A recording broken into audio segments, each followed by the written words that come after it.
Police say it has arrested 12 people in connection with skirmishes at the NPP headquarters, which started when some unidentified people attempted to break a police cordon following a report that the offices had been ransacked. Meanwhile, the party is condemning attacks on its Kole Klote parliamentary candidate, Ni Noi Note. Our suggestions that these attacks could be orchestrated by the NDC to distract attention from its volatile primaries fair. How are these events within the NPP supposed to be addressed? This is today's big story with me, Stephen Anti.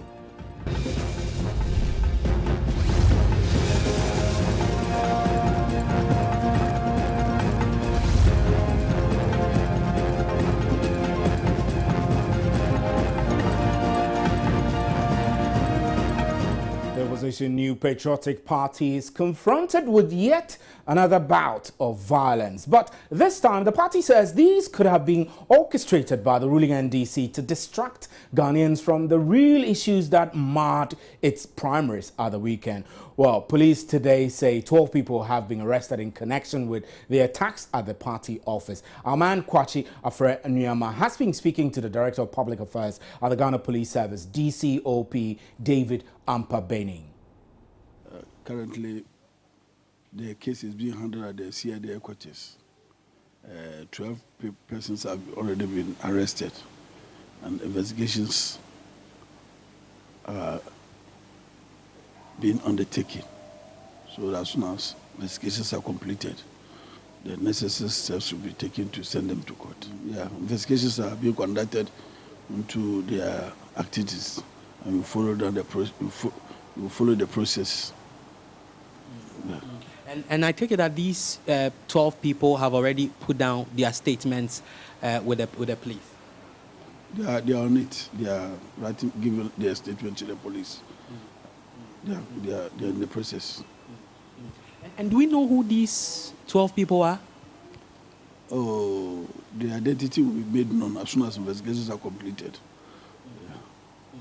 And earlier, linked to this ransacking of offices at the NPP headquarters, we understand that even before these men came there, some persons in military uniform were at the party's offices as well. No, that may not be correct. Investigations are being conducted. If you get anything of that sort, we will let you know. But currently, as I speak to you now, we don't have any information regarding the presence of some military officers there. We don't have it. Have they been charged yet? Have they been charged with any offense? No. Yeah, when we take the investigation, when we take their statement, then we know the appropriate charge to be preferred against them. But currently, what we are doing is that what happened, that is what we are holding the inquiry into. And I was asking you earlier, we understand, and that's what the director, one of the officials at the CID told us, that these persons, one of them at least, their leader, says that he is linked to the suspended chairman of the party, Paul Afoko, unhappy about his suspension, and therefore they moved on into this. Has that? No, I'm not privy to that information. I don't have that information. And tell me, DCOP Ampabeni, this is not the first time we've had, chaotic incidents at the NPP's own headquarters. Over the past 3 months alone, there have been a number of incidents and so on and so forth. Does this worry the police? This is the police concern about this. That center at the Asalam Down, the party's headquarters, has gained a lot of attraction in terms of, volatile security situation there. Police are here to maintain peace.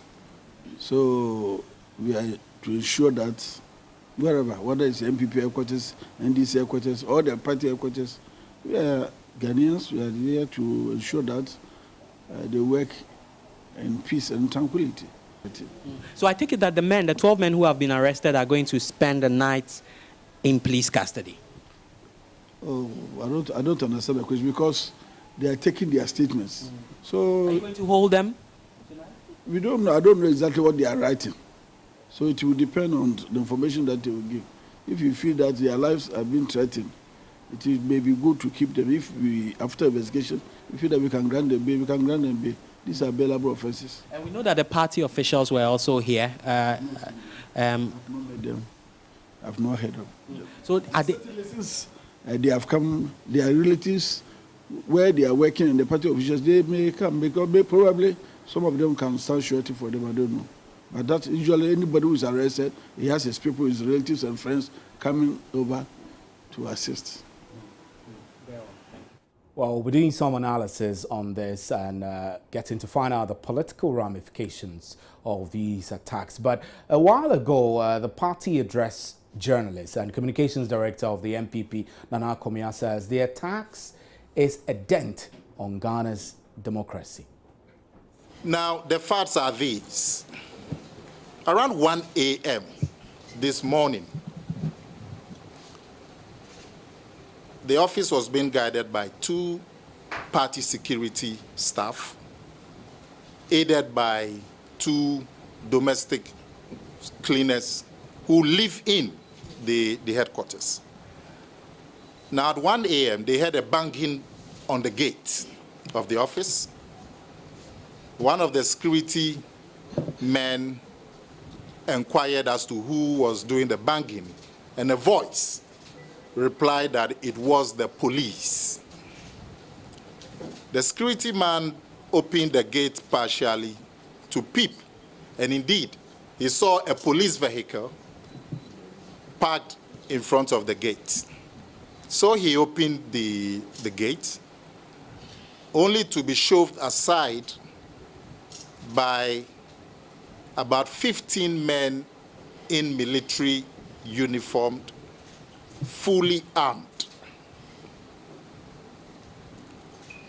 Upon entry by these men in military uniform, the gentleman who had opened the gate for them identified one of them because he knew him and called his name. Apparently, they were neighbors. Now, that familiarity gave the party security man some leeway, and he managed to sneak out of the gate. When he went outside and he was crossing the street in front of the gate, there were 3 or so vehicles parked to the left. Somebody in one of the vehicles identified this security man who was getting out of the office and shouted to some people to have him arrested. But he claims he recognized the person and the voice that alerted the other people to cause his arrest. But he managed to cross the street, jump the walls of the opposite buildings and escape.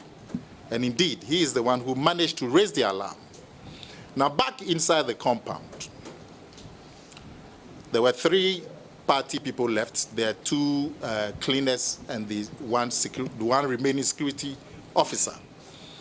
Now, the 15 men in military uniforms, fully armed, they collected the telephones of the 3 party people and then headed them into the security office that you can see.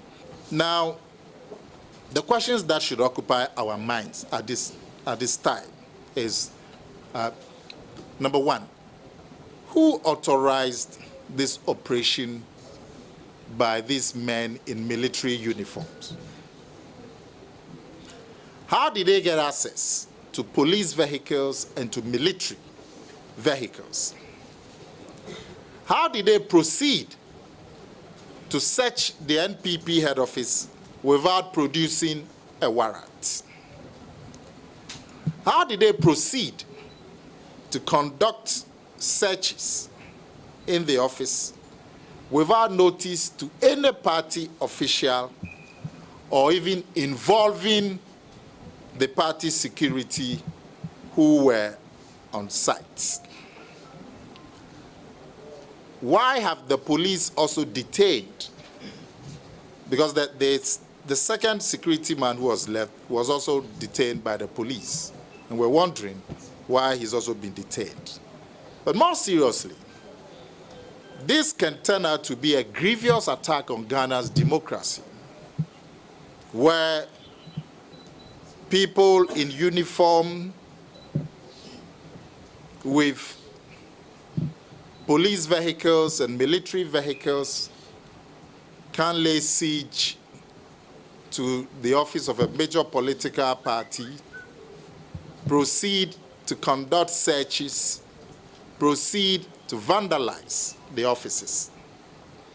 These are matters that call for urgent answers.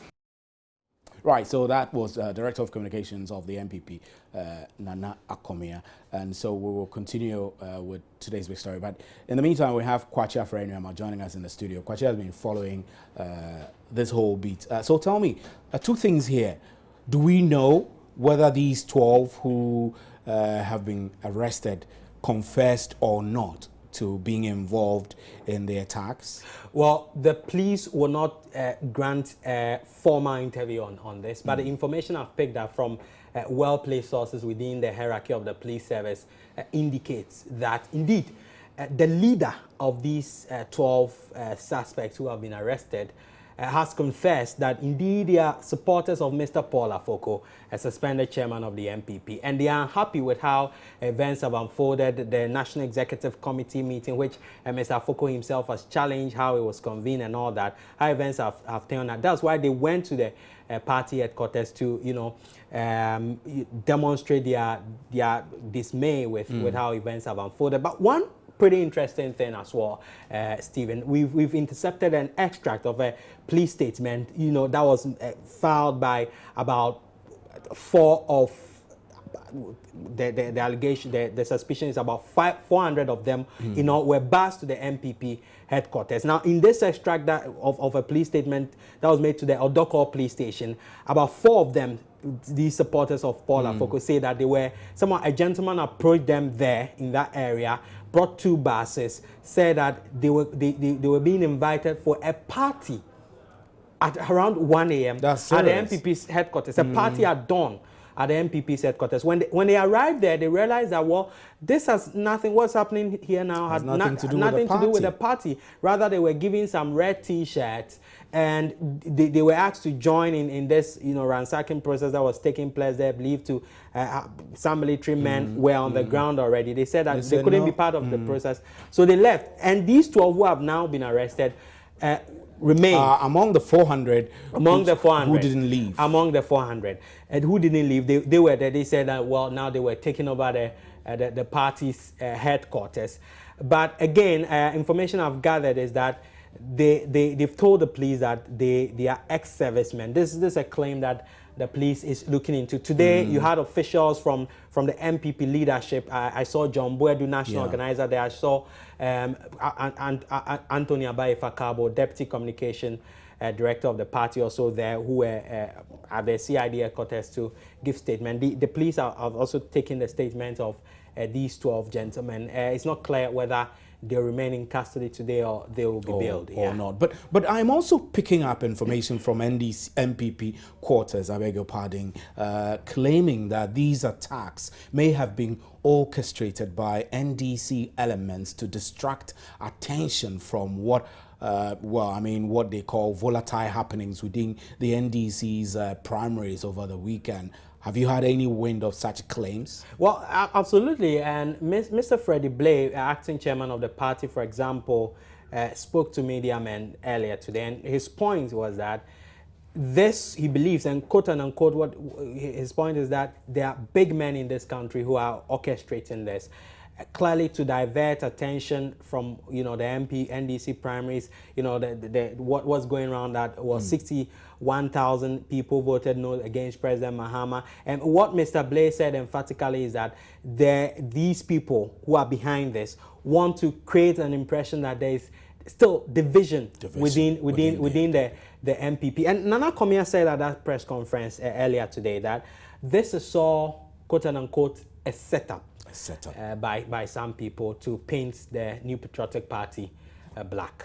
Right, Kwachi, we'll still keep you here for a while, and we'll be doing a lot more analysis with political scientists about the essence of these kinds of political tactics and whether they are norm for Ghanaian politics. But earlier, parliamentary candidate for Klote Koleni Noi Norte had his house attacked. Let's watch his interview with Kwachi Afre and then we can get the latest from Nino himself. Around 1:40 a.m. today at dawn, I had lights out in my area, so I was inside my room. I was asleep anyway, and I heard a big bang coming. The noise was very loud coming from my living room. So right after I heard the noise, I heard my mom also scream in Ghana, Namoni, Namoni, meaning who is it, who is it? So I opened my door a bit. My mom's door is opposite my door. I opened my door and then I asked her to go inside her because she was trying to come out to go check who it was. So I asked her to go back inside her room and then lock her door, which she did. I also entered my room and locked my door. But as she still entered the room and locked the door, she was still screaming and yelling. At the same time, I picked my phone and I started calling the police officers I have on my phone. But we heard the noise in the living area, and then people had entered, intruders had come into my house. So I got in touch with Inspector Boku of Usu Division, Usu Police Station, and then he was at night patrol with his team. So before I got in touch with him, my mom was still shouting, Namoni, Namoni. And then the noise was getting louder and louder. But all of a sudden we heard the door bang again, and then we heard motorbike sped off. So right after the motorbike sped off, a few minutes, I heard the police sirens coming the police sirens coming. So then the police came in. Even when the police came, we're still indoors. They surveyed the whole area, and then they came out to tell me we can come out. The area is safe. So we came out. It was when we came out that I opened my living area, and then I found out that the whole place had been ransacked. So your living room was ransacked. There are reports that these men attempted raping your mother. Is that true? No, it's not true. And who do you believe to be behind it? You suspect it's your opponent? I can't tell. I don't, like right now, currently I don't have anybody in mind. There was just a phone call that came to my mother's phone when I was with the policemen and we were explaining the issues to them. That was it. But I mean, it's right now it's with the police, so we are waiting for the police to finish their investigations and bring out their report. Right, so that's Ninoy. We're trying to get him on the telephone, but now we have Joe Jackson, who's a political analyst. He's joining us. Mr. Jackson, good evening, sir, and thanks for joining us. Good evening, and I say good evening to all your listeners and viewers. Now, it's one thing from the NDC primary, then the next day we hear of an attack at the NPP headquarters. The NPP believes that these attacks possibly may have been orchestrated by NDC elements to distract attention from, some of the poor happenings within his own party during the primaries over the weekend. Are such arguments sound politically? Well, politically, I'm not sure. Politically is always a different kettle of fish. But honestly, there's no evidence an argument, at least no evidence that I know of, to warrant an argument that the attacks were orchestrated. But honestly, let's look at it this way. The MPP, some key MPP members their names were found in the NDC's biometric register. And the NDC made the allegation that these people were planted into the register with the view to actually vote for the less popular candidate so that they reduce the stiffness of the competition ahead of the 2016 election. So if it happened this way, then we can purely also say that there is the possibility that NDC could be orchestrating a tactic to distract attention from itself onto the MPP. First of all, the argument that MPP members are planted to vote for unpopular candidates is an absolutely ridiculous argument to make. First and foremost, because the register is for the MPP, NDC. They know their members. They're supposed to be coming for meetings. They're supposed to have registered. They're supposed to know them. That you have people on the register that you know so little of, that they could be NPP plants or worse still, known NPP activists. It's ridiculous. Well, but we do have evidence that known MPP members, their names and photo IDs and their bio data were seen. I'm saying that it is ridiculous for the NDC to have these members in their party and blame somebody in their party register and blame somebody else for it. So you will say that in the same way, issues happening within the MPP should take responsibility for them rather than looking over their shoulder to blame the NDC. Except they can show evidence that this was orchestrated by an NDC activist or someone with NDC affiliations, then it's ridiculous. And all they're doing is heating up the body politic, playing to the gallery, making things even more difficult than the situation is right now, without any set of evidence. Interesting. So, I mean, looking at it this way, I mean, I've seen that our political space over the past few months, or I should say years, have been dominated by the NDC and the MPP. It's either something happening within the MPP or happening within the NDC, or each other blaming themselves for things that are affecting their own well-being. Are Ghanaians beginning to get tired of this back and forth with these two leading political parties? And you would say possibly this could push for a shift in 2016? Well, I dare say that a few Ghanaians are getting tired, but the majority of their supporters are nowhere near tired. Mm-hmm. And I don't think this is enough for me to predict a shift to any kind of third force. As things stand, we're stuck between the polarization of this country between MPP and NDC, and I don't think it's going to change for 2016. Right, Mr. Jackson, we're grateful for your time on today's big story. Thanks very much. Mr. Jackson, Joe Jackson is the political analyst. We still have Kwachi Afre-Nneoma in the studio with us, and we're waiting to get Ninoy, the Clote Kole MPP candidate, to join us on the telephone lines to give us some narrative, his version of the event and attack on him. He says that he doesn't suspect anyone.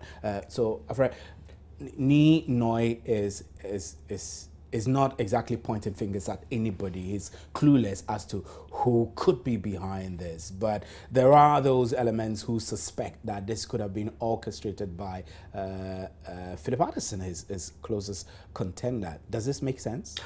Well, even before I go there, one thing is interesting in all this. 3 similar incidents today, dawn today, not just at the MPP's headquarters, not just at Ninoy Norte's residence, but at the regional headquarters of the MPP, all around the same time. Well, looking at, let's look at Clote Kole, what is happening there right now. We know that Philip Addison is in court. Philip Addison and the other contender, near Jteria, they are in court challenging the outcome of that election in that area. If Ninoy Norte's word is anything to go by, he says that he received a phone call. The person said that if you do not withdraw if you don't withdraw as a candidate of the party in this area and allow Philip Addison to go, we will kill you. But there are some who also believe, and I've spoken to some party members in that area, some even at the national level, who think that, well, this could all be a sort of a tactic by the Ninoy Norte camp to play victim. Well, this Philip Addison is in court challenging the outcome now. He's and coming after me, you know, to have that sort of sympathy, so that people in the court of public opinion, he'll be in the good books. Then again, you would also want to look at it from another angle, that, well, this is happening around the same time that just last week took place at exactly just around last week, this matter was in court. The party executives in the area were so fierce with Philip Addison's action, even threatening to suspend him. Ninoy Norte, we also know now, is backing the calls for him to be suspended, and then this happens. And so at this point, it can all be speculation. You cannot put your hand to one thing. But again, it's interesting that all this happened around the same time, ransacking the party's parliamentary candidate's house in Clote Kole, the party's headquarters, and then the Asylum Down headquarters itself aside the regional office. Very sad. I mean, how serious is the MPP taking all of this? Well, it's clear that the party is worried about this development, because certainly after the NDC's parliamentary and presidential primaries. They speaking to them, they wanted to focus on the point again that even though President Mahama secured some 95.5%, average, a little, over 95%, there are still some in the party, 61,000, who voted no against him. All this coming on the back of, party leadership trying to whip party supporters in line, saying that we want 100% for the president. This did not happen. This was going to be some good news for them, provide some political capital for the NPP, but all this has overshadowed that. Now we are talking about the events there, and suddenly creating the impression that there's still some division, some rancor within the largest opposition party. Right, anyway, so that's it. We'll continue analyzing this. We were unable to get Ninoy onto the telephone, obviously. Perhaps he's busy. But my name is Stephen Enti, and we're grateful that you could join us on today's big story. Thanks for staying.